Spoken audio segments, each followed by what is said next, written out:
রাসূল যখন এই কথা বললেন আরশে আজিম থেকে আল্লাহ তাআলা কথা শুনলেন। আল্লাহ বললেন জিবরাইল কোথায় তুমি, তাড়াতাড়ি করে আসো। লাব্বাইক আল্লাহুম্মা, আল্লাহ আমি হাজির। কি বলেন? বলে যাও আমার হাবিব কাবার মাতাবের কাবার ছায়াতে বসে এমন একটা কথা বলেছেন, এই অত্যাচার নির্যাতন জেল জুলুম এইগুলি সুদ ঘুষ অবিচার অনাচার এইগুলি দূর হবে একটা সময়ে। সাহাবাকে ওয়াদা দিলেন আমি আল্লাহ স্থির থাকতে পারছি না, অচিরেই আমি এই রাসূলের এই কথা বাস্তবায়ন করব। যাও রে জিবরাইল যাও, কোরআন শরীফের বনি ইসরাইলের একটা আয়াত নিয়ে রাসূলের সামনে চলে যাও। আমার রাসূল যদি আয়াত করে আমার দিকে যদি একটু তাকায়, আরশের দিকে যদি একটু তাকায়, আমি ওই আয়াত পড়তে দেরি কবুল করতে দেরি হব না। আল্লাহর রাসূলের কাছে জিবরাইল এসে বললেন ওকুর রব্বি আদখিলনি মুদখালা সিদিকে ওয়া কুরাদনি মুখরাজা সিদিকে ওয়া জাআলনি মিল্লাদুনকা সুলতানান নাসীরা।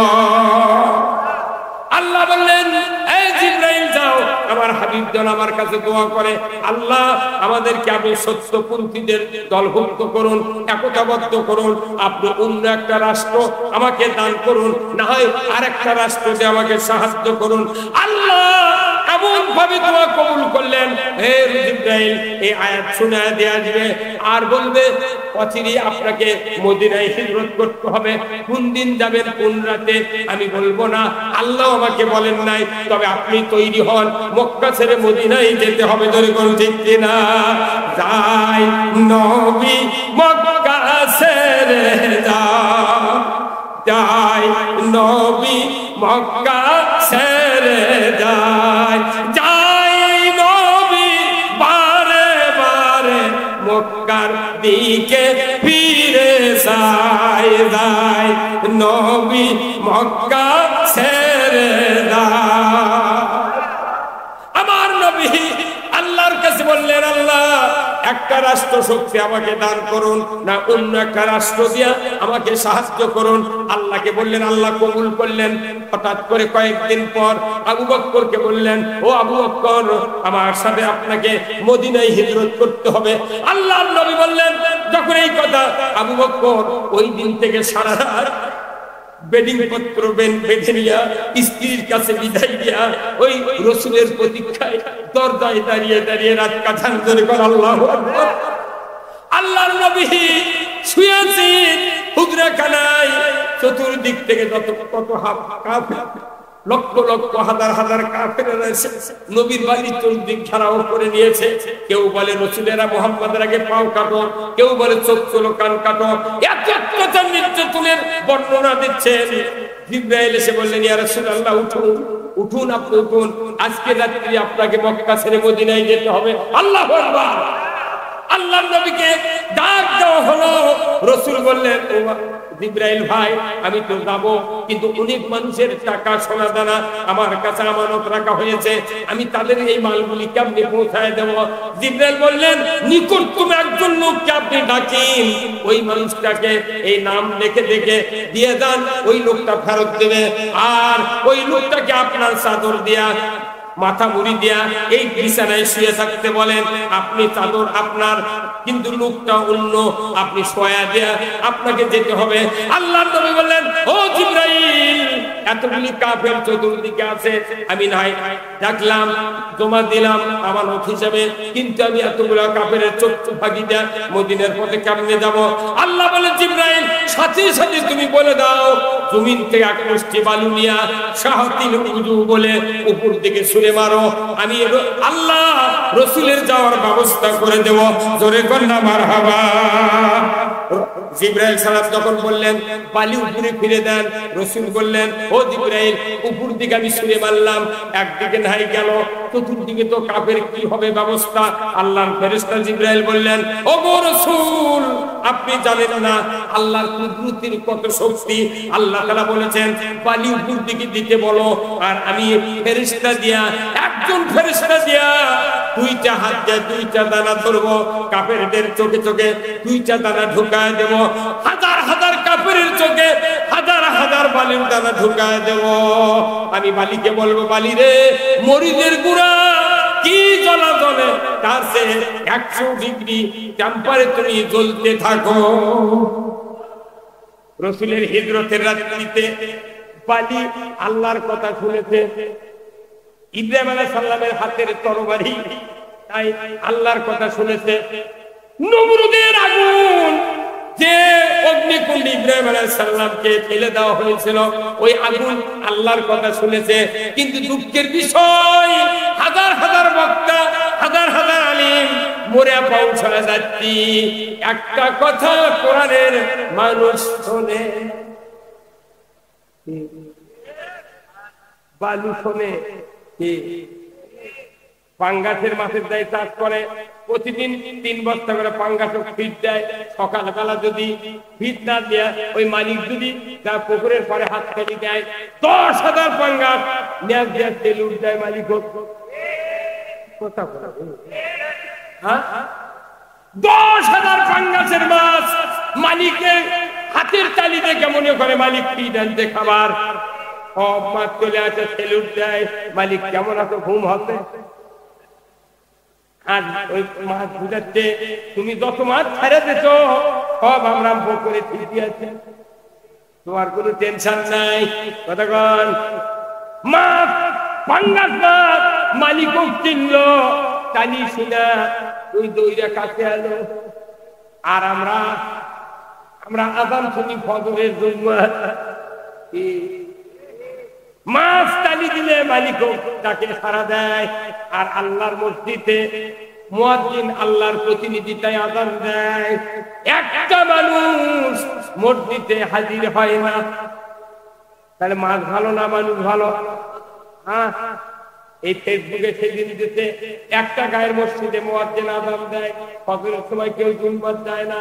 গায়ের মানুষ করতে গেলে 10 লাখ, 20 লাখ, 50 লাখ টাকা জুম্মা করে লাভ কি? লাভটি মানুষ নাই তো, নাউযুবিল্লাহ ফিকের উপরে এটা কি গুনাহ কাম হচ্ছে? বোঝে না কোনটি নাউযুবিল্লাহ করলে কি করলে। আমার ভাইরা বলুন তো, ওই গ্রামে যে জুম্মা করিছে, ওই জুম্মা করে লাভ কি? যদি আযান দিলে মানুষ না যায়, কি হচ্ছে? হ্যাঁ, এখন ওই গায়ের মানুষ শিক্ষিত লোক, একটা মৌলভিয়া ছিল মুন্সিয়ার, তারা ওই হাটহাজারি লালবাগ থেকে লেখাপড়া করছে, আযান দিলে মানুষ হয় না, কারণটা কি? তখন এই গায়ের মানুষ করবে, আমরা মূর্খ মানুষ কি করা লাগবে তুই কর।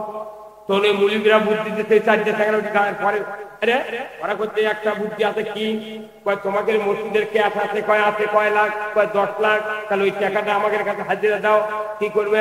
যখন হাজিরা হাতে টাকা মোট তুলে এনে দিতে, কত আজই তোমাকে মুসল্লি যত আছে কমিটি, এই মসজিদের সব কমিটি মিটিং করে একটা দরখাস্ত লেখা লাগবে যে আমরা এই অঙ্গীকারে একতাবদ্ধ হলাম, তোর কি লেখু 2 লাখ।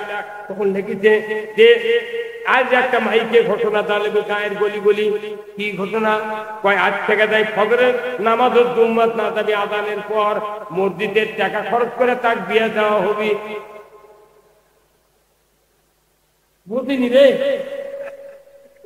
যাই মসজিদে আযানের পর জুম্মাত না যাবে, তাক জুম্মার টাকা খরচ করে বিয়ে দেওয়া হবে।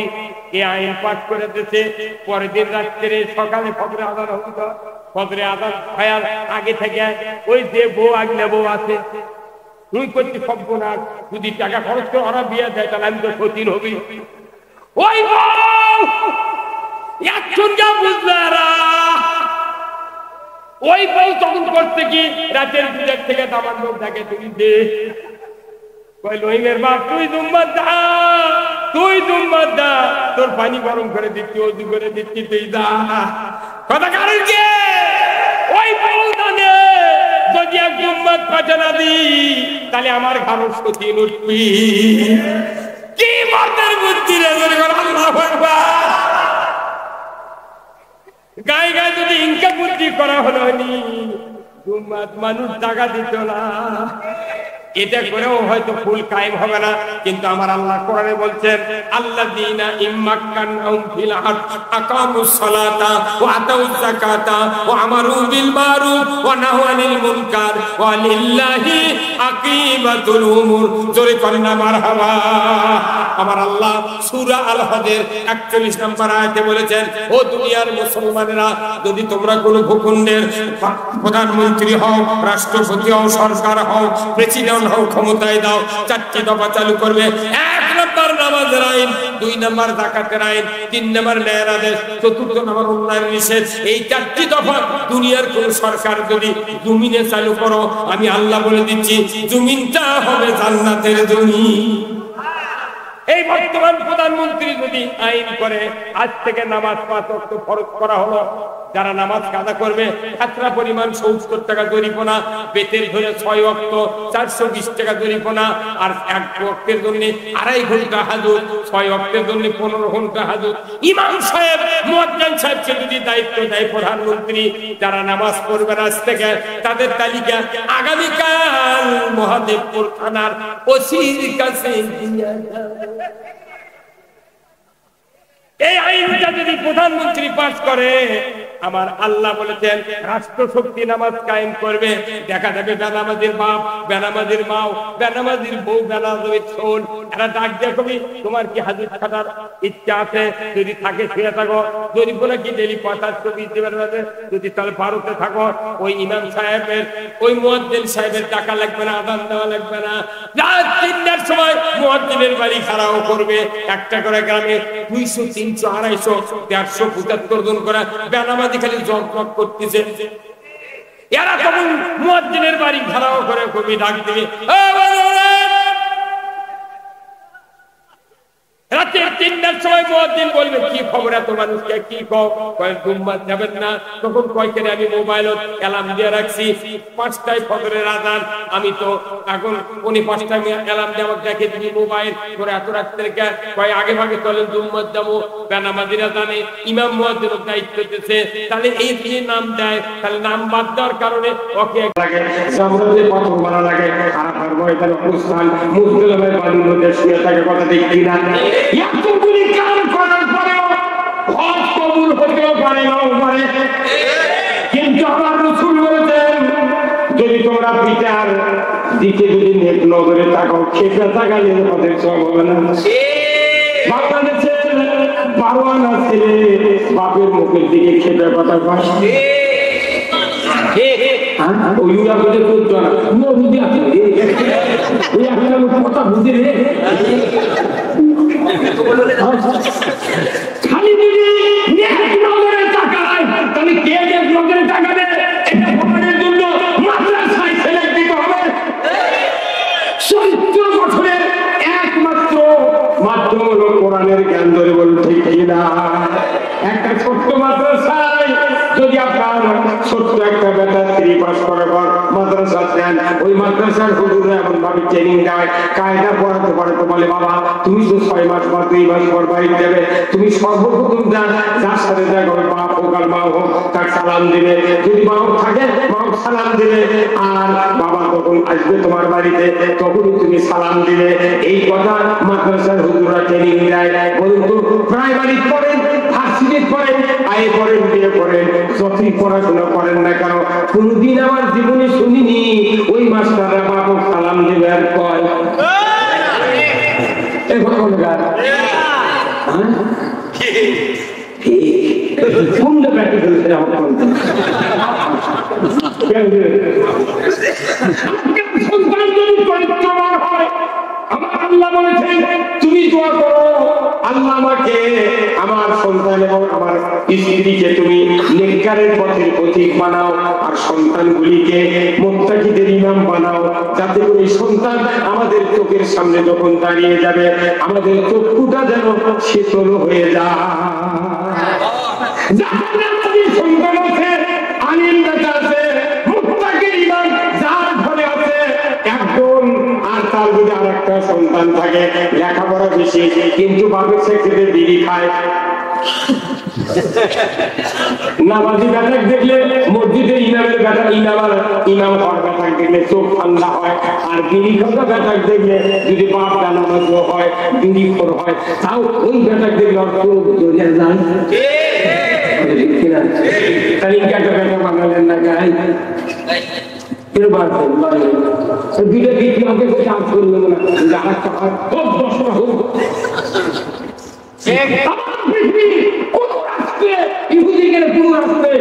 সিটার পদ্ধতি নাই, খালি বাংলাদেশের সিটার ঢুকে দিতে তারপর শোল যাতে না দুটো শোল সিটার পেলে ডাক্তার কথা খবরদার একদম শুনলেন না, দাঁড়ি ফেটে মরে দেবে। ও সেই দিকে গাইছে স্বামী থাকে আর ঘর বউ থাকে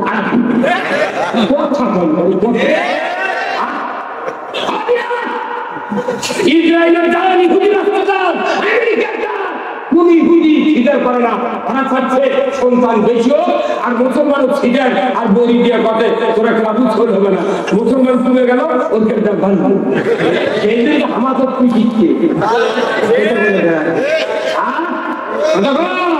আরে গরিবের আমার ঘরে মুখ নাই শোনে আপনাদের মা আছে তো বউ আছে না ওই ভালো না ভাই ফুল দেখবেন পাল্লে একটা গাঁওয়ার নিচে অনেক ভাঙ্গা সেতুর করে ফুলের উপর দিয়ে জাল দিচ্ছে ওই সোয়া কেজি বালু শুধু ওই পাল্লের মধ্যে সেই ইয়ে দেনা দিচ্ছে খুশি দেনা রেখে লাঠি লাঠি বালুর মধ্যে ধোয়া বাড়ায় তখন মায়ের চিন্তা করছে আপনার মা এখন একটা টেম্পার খাচ্ছে তখন দুই তিনটা ধান বালুর মধ্যে গেছে লাঠি তখন ধানের চোখ মধ্যে খুব ফাঁক ফেটা তখন আপনার মা বুঝে পারছে এখন টেম্পার হচ্ছে ধান দিতেছে দিয়ে তখন লাগছে বাহাতে একটা ফাঁকন আছে যদি মুখ দিয়ে লেগে তুলে দেন সেগুলো পাখিলে মুকুট দিয়ে উদারি খুব ফাঁকা কাজ করছে ভাত শব্দ হচ্ছে কিন্তু ওই ধানের মধ্যে থেকে কিছু কিছু ধান উঠিচ্ছে না খালি কাল ছুটি পুড়ে শক্ত হয়ে পড়ে আছে তুই তো সিগড়িটা বোঝে ভাই এত সিগড়িস কেনা এখন আকাশ কেনা বলতে না ভাই আমার মালিক ভদ্র থেকে আমার তুলে নিয়েছে আমি শুনলাম জামাই নাকি দাওয়াত দিচ্ছে কাঁঠাল দিয়ে ওই দিয়ে খাওয়াবি যে আমি থাকবো উঠবো শিখিব যা হয় হবো লাভার হোক যা হয় হবো আমি কই হবো যা হয় যখন মাকে খেয়াল করছে বেশি মাস্টারি দিচ্ছে এক খাল ঘরের মধ্যে এক গিলাস পানি নেবে তুই লোটা লেগে লোটা লেগে যাবো তখন ওই করছে আমি লোটা লেগে যাই চলে যাই ফিরে যাই তা আমি বান্দার খেদমত করলাম আলহামদুলিল্লাহ ওই সব ভাদা হয়ে গেছে তখন 5টার সময় করছি কি ওই মায়ের তখন দেখে ওই খই ঠান্ডা হচ্ছে তখন একটা গামলা ফুলগার গামলা নিচে দিয়ে ওই থালার উপর খই দিয়া ঘুষি দিচ্ছে কিন্তু ফাটা ধান মোনাফেক ধান পোটে নিয়ে ওই ফাঁক দিয়ে খুব বুঝতে পারে তখন ওই খই থালা করতে কে ভাই খই কেমন ভেতরে থাকলো আর আমাকে খালি বাইরে ফেলে দেয় ব্যাপার কারণ কি করতে ভাই এটা আমার মালিক ভালো লাগে আমার লাভ হয় মালিক ঘুষিচ্ছে আমার চোখ ফেলে দেওয়া লাগে এটা আমার কয়েক লাভ হয় তোর খইতে ঘুষে ওইলে খই ফলে তুলে যাচ্ছে তুই ওই সামটা দিয়ে ধার দিয়ে গামলা ফেলে তোর বৌমা করছে বৌমা এটা কুলে নিয়ে মা তোর দেওয়া হলো কিন্তু নোয়া ফুটে কুলে টাঙ্গেছে না এ কুলে ছিলেন না কুলে নিয়েছে তখন ইঙ্গে করে ভারী কিন্তু খোসাগুলো বাইরে চলে যাচ্ছে আগ দিয়ে আর মোনাফেক ভাজিটা পোটেনি ভারী হয়ে আছে ওইখানে মালিকের কাজ গুলে তোর কুলে করছে কুলে ভাই ওরা পড়ে যাচ্ছে আমার পোকের কাছে নেয় ব্যাপার তোর কুলে করছে ভাই আমারই ভয় ধরছে ভাই তোর এগুলো দেখে কে করতে দিয়ে এখনই তোমার ওই দেখবে কুলে তখন ভারী নিয়ে বলুন তখন বলে কুলের নিচে 3টে লোক দিয়ে বাড়ি মারে টোকা দেয় টোকা ইঙ্গা টোকা দিচ্ছে বুঝছেন তখন এই কুলে করছে ভাই এখনই তোমার মার শুরু হচ্ছে রে এই কথা এখনই মার শুরু হচ্ছে আমার ভয় হচ্ছে কি যে হবে কিন্তু ভাগ্যে আছে সিলভারের পাতিলের মধ্যে থতে তুই পলিথিন বান্ধে ওই হাতের নিচে নিয়ে যা থতে সারা রাত এই মোনাফেক খান পাতিলের সাথে বোকা বোকা করছি কে ভাই ঘটনা এই বান্ধে কাজকে ছিল ব্যাপার কি হবি করছে ভাই এত তোর বকন ভাল লাগে না আজকের রাতের বলে তুই নিবি আমরা থাক তবে কাল সূর্য তারপর আমার খুব ভয় হচ্ছে তুইকে গতি ভালো নয় এই কথা সকালবেলা উঠে সাউরি আর বেটার বয়ে একটু গোল টোল বেড়ে থাল টাল বাজে রেডি হয়ে নাস্তা নিস্তা পান্তা বুনটা খায় পান মুখর দিয়া তখন সাউরে আপনার স্ত্রী জাগিছে বৌমা ও বৌমা কি আম্মা কয় পাতিলটা ঢিকির বারত নিয়ে আয় কোনটি নিয়ে আয় ঢিকির বারত নিয়ে আয় এইবার ঢিকির বারত আল্লাহ হলো কাউরে বলছে যে বৌমা ঢিকির উপর উঠছে, এখন ওই পাখি মুখ খুলে শাশুড়ি ঢাকিতে গোড়ের উপরে অর্ধেক ভেতরে গেছে অর্ধেক উপরে আছে, আর গোড়ের ভেতরে দেখলে মুনাফিক ধানকে তারা করছে, গোরে ভাই কিসের জন্য আমার করোর মধ্যে ঢাললো? আমার কাছে কোনো খবর নাই, আমার বুকের উপর 1.5 ফুটের ঢিকির বোটা আছে, ওর মুখে একটা লোহার গুলা আছে, গুলা সব খবর জানে, গুলা যে নিচে আছে দেখে পাচ্ছেন? তখন আপনার স্ত্রী ঠিকির উপর চাপ দিছে, আর ঠিকই হাত করে শ্বাস উঠে গেছে। মুনাফিক খান বলছে গুলা ভাই কি জন্য ধারলো? কয় তুই রেডি হ, সুযোগ আসছে। কথা ঠিক কিনা? পাও সরাতে আপনার গিন্নি ওই মুনাফিক খানের গায়ের স্বর উঠে গেছে। এই যে কোরআন হাদিসের কথা শুনে আমাকে জোরে জোরে কোয়া লাগে, জোরে কোন জোরে কোন ঠিক। তার মানে মুখ খুলতে ডানি ভাই দিলে হুজুরের নিয়মিত করে, ওরকে ডানি ভাই মোতাল্লি বসে আসে, ই যদি জোরে কয় তাহলে কবে এই কি করছিস, তুই কার কথা করছিস? তাহলে ওই যে খই দ্বারা ফুটলো তাকে জীবন খাটতো, ওই লাপালো শিখলিল আর শব্দ হলো আর খাটতো, আর মোনাফিক খারাপ মানা করলো এই অত লাফাস না, তারা ঢিকির কুলো আর ঘাও খালো। আমার একটা স্বপ্ন পূরণ করো ও গো দয়াময়, তোমার পথে চলতে গিয়ে মরণ যেন হয়।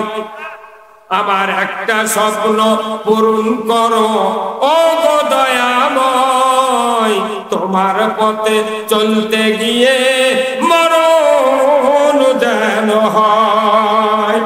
আমি অটল যেন থাকতে পারি আল কোরআনের পথে, ধৈর্য নিয়ে চলতে পারি দিন কায়েমের পথে। আমায় ধৈর্য দিও, সাহস দিও ও গো দয়াময়, তোমার পথে চলতে গিয়ে না পাই যেন সাহাবীদের এই প্রতিজ্ঞা ছিল। আমাকে কি তাই প্রতিজ্ঞা আছে? আমার দেশের মুসলমানেরা নামাজের পক্ষে, টুপির পক্ষে, কালেমার পক্ষে, ওযুর পক্ষে, জিকিরের পক্ষে, তওবাতিল্লার পক্ষে, জুব্বার পক্ষে, পাগড়ির পক্ষে, দাড়ির পক্ষে, হজের পক্ষে, উমরার পক্ষে, কুরবানির পক্ষে, তারাবির পক্ষে, বরাতের পক্ষে, মেরাজের পক্ষে, কদরের পক্ষে, কিন্তু ইসলামের বিপক্ষে। ইসলাম একটা জিনিস, কোরআন আর একটা জিনিস, কলেমা তার চেয়ে দামি জিনিস। আমার সমাজে এতগুলি মুন্সি আমরা আছি, এতগুলি ইমানদার আছি, কিন্তু ইসলাম বুঝি না।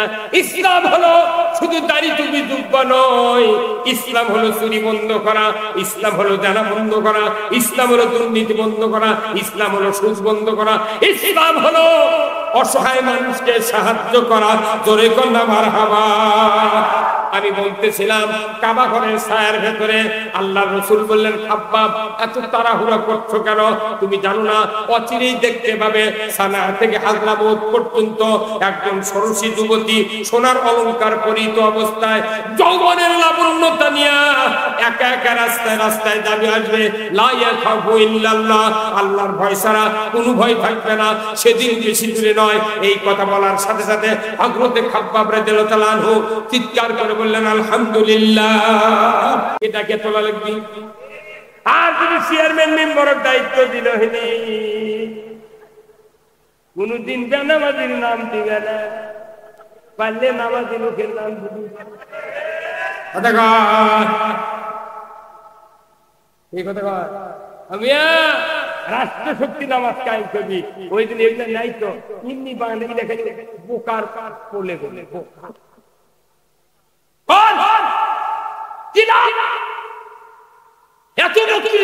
এত বক্তৃতা লাগে, 52 বছর ধরে বক্তৃতা বাংলাদেশে। আমার বক্তৃতার বয়স প্রায় 45 করবে এই জানুয়ারি। আমার বাপ 103 বছর বয়সে মারা গেছে, বাপের সাথে 10 বছর বক্তৃতা করছে। বুঝতে পারছেন? এই ফুলপুরের আবু বকর সিদ্দিক রহমতুল্লাহ আলাইহি মেজো হুজুর ছিল, আবু জাফর সাহেব, ওনার সাথে আমি দামগাড়া ফাজিল মাদ্রাসায় বক্তৃতা করছি। আব্দুল্লাহ সিদ্দিকী তার সাথে বক্তৃতা করছি, উমর সিদ্দিকীর সাথে বক্তৃতা করছি, সাইফুদ্দিনের সাথে বক্তৃতা করছি। তারপরে ইব্রাহিম সিদ্দিকী তার সাথে, আত্তার সিদ্দিকী, কাহার সিদ্দিকী, মজনুল ইউনুস সিদ্দিকী, আমার হাতে উমর সিদ্দিকী বুড়ো হয়, কুতুবউদ্দিন সিদ্দিকীর সাথে বক্তৃতা করছি আমি। এই কত কি আমার ফকনেয়ারা নাই, ফকনেয়ারার একটা ভাই আছে নাম হলো আব্দুর রহমান পীর সাহেব কেবলা, কাল কাঁচা শুনলে আমার বাড়ির ওই দিক গেল, তাই বুড়ো হয় এখন কাঁচা কাঁচা মরিচ্ছে। কতক্ষণ এত মানুষের সাথে বক্তব্য করলাম, এত পীর মাসায়েখ দেখলাম, এত আলেম ওলামা দেখলাম, কিন্তু ইসলাম বিজয় চায় না। কতক্ষণ ইসলাম যদি বিজয় না হয় আমাদের নামাজ রোজা কিচ্ছু কবুল হবে না। আমার আল্লাহ কোরআনে বলছেন, ওয়ামাইয়াবতাগি গায়রাল ইসলামি দীনান ফালা ইউকবালা মিনহু ওয়া হুয়া ফিল আখিরাতি মিনাল খাসিরিন। ইসলাম ছাড়া অন্য কোন জীবন অবস্থা যদি তুমি গ্রহণ করো আর সন্তুষ্ট চিত্তে তারই আন্ডারে ইবাদত করো, আমি আল্লাহ বলছি ইউকবালা মিনহু, তোমাদের মধ্যে হইতে কিছুই কবুল করা হবে না, কবুল তো হবে না, তুমি আখিরাতে ক্ষতিগ্রস্তের ভিতরে পরিগণিত হইবে। ইসলাম যদি বিজয় না করা হয়, কোরআন শরীফে কেন আয়াত দিল? আল্লাহ নিজে বললেন, ইন্নাদ দীনা ইনদাল্লাহিল ইসলাম, ইসলাম নামক জীবন ব্যবস্থা আমি আল্লাহ আমার কাছে প্রিয়। আল্লাহর কাছে যেটা প্রিয়, মানুষের কাছে, বাঙালির কাছে যেটা প্রিয় নয়। কি এই হুজুর আপনাকে আরেকটা কথা বুঝে দিই, যারা হুজুর আছে তারা বোঝেন, এই কোরআন নাযিল হতে ১৫০০ বছর আগে, এই কোরআনের আগে ১০৩টা সহিফা কিতাব আছে। কয়টা? এই কোরআনের দিয়ে কয়খানা? ১০৪খানা। ইনজিল পর্যন্ত ১০৩ খানা। কোরআন যখন নাযিল করেছেন আল্লাহ বলছেন, জিবরাইল যাও আমার হাবিবকে বলো, কোরআন যাওয়ার সাথে সাথে ১০৩ খানা আসমানি কিতাব স্টপ, মানসুখ, মানা যাবে না, মানা যাবে না। আল্লাহর রাসূল এই কোরআন পাওয়ার পর কে বলতে না পারে, আল্লাহ রাসূল হিজরত করে মদিনায় গেলেন, মদিনায় ইসলামী রাষ্ট্র গঠন করলেন। ১ নয় ২ নয় ১০টি বছর কোরআন দেয়া, 10টি বছর কোরআন দেয়া আল্লাহর নবী ১২.৫ লক্ষ বর্গ মাইল শাসন করেছেন। এই কথা এই মিডিয়ার লোক কথা বলেন আপনি, এই 10টি বছর কোরআন দেয়া রাসূল মক্কা মদিনার ১২.৫ লক্ষ বর্গ মাইল শাসন করেছেন। তাহলে বলুন তো, কোরআন আসার পর সব কিতাব রহিত হয়ে গেল, মানসুখ হলো, অথচ কোরআন এখন আছে। কিন্তু বাংলাদেশে আল্লাহর আইন নাই, ব্রিটিশের আইন দেয়া চলে। তাহলে বোঝা যায় আসমানি কিতাবের চেয়ে ব্রিটিশের আইন দামি। আমার কেন চলে যাবে বলে বোঝে না রে। ব্রিটিশের আইন হলো চোর চুরি করলে 379 3 বছর জেল, আর আল্লাহর আইন হলো অসারিকু অসারিকাতু ফাত্তাউ আইয়াহুমা, চোরাচুরি ধরা পড়লে 5টা গ্যারান্টির পর, খাদ্য বস্ত্র চিকিৎসা শিক্ষা ব্যবস্থা 5টা গ্যারান্টির পর হাত কেটে দাও। আল্লাহু আকবার।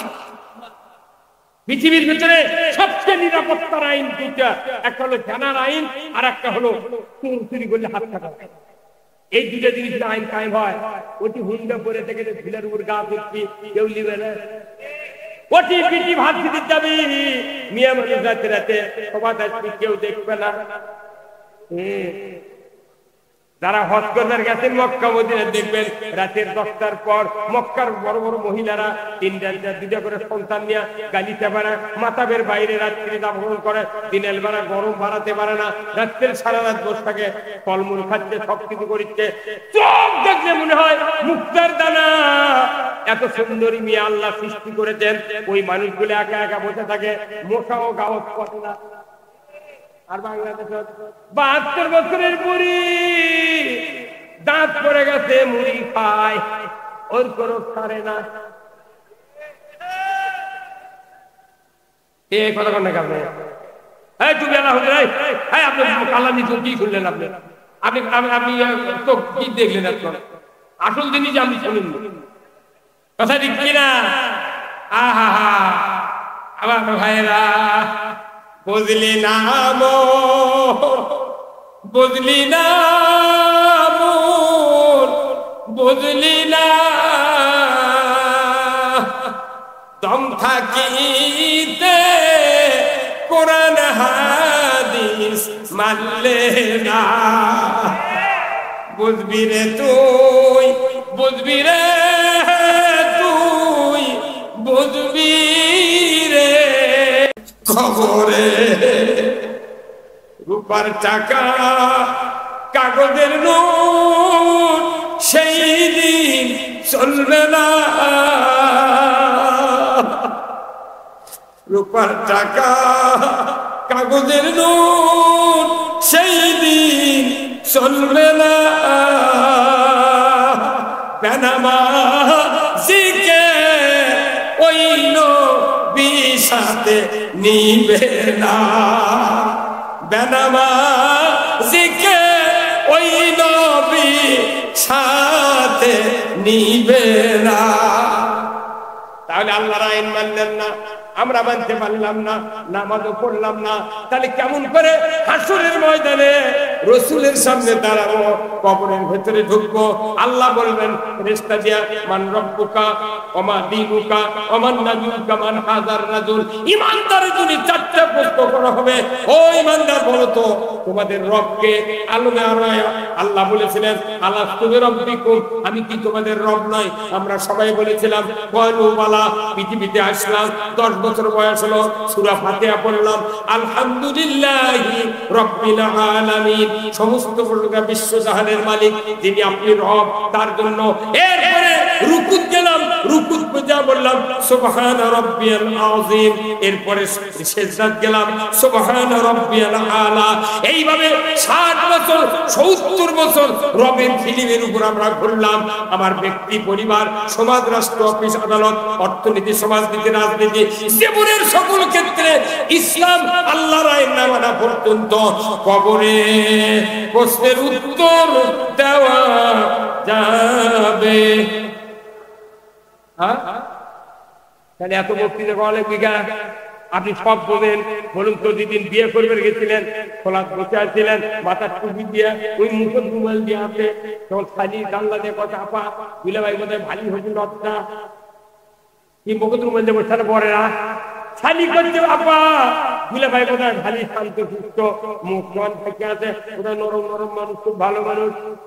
ওই কি ওই নরমের জন্য মুখ ঢাকিতে সারা দেখুন কাঁচা খাতে, পিয়াবা খাতে, বিড়ি খাতে, ওই বিয়ার বরযাত্রী গন্ধ লাগবে দেখে মুখ ধরে আসে।